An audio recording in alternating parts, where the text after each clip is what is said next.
Der er opstået en evakueringssituation. Onsdag morgen skete der noget uventet på Sigurdsgade.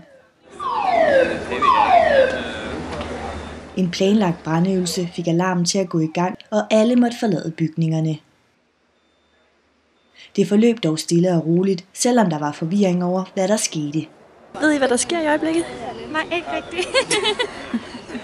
Hvad var I indenfor, da alarmen gik?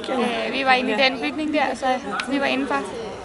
Og hvordan reagerede du, da du hørte alarmen? Jeg kiggede bare sådan lidt rundt, og så fik vi at vide, at vi skulle gå udenfor. Hvad er status lige nu?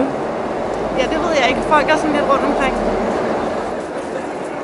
Som en del af deres undervisning havde studerende fra katastrofe- og risikomanageruddannelsen til opgave at observere, hvordan øvelsen forløb.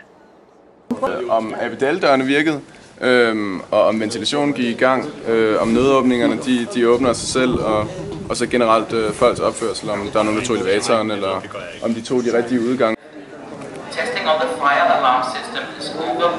Please respond to any further message. Og brandøvelsen forløb efter planen. Inden klokken var 9, kunne alle vende tilbage til bygningerne og genoptage deres undervisning.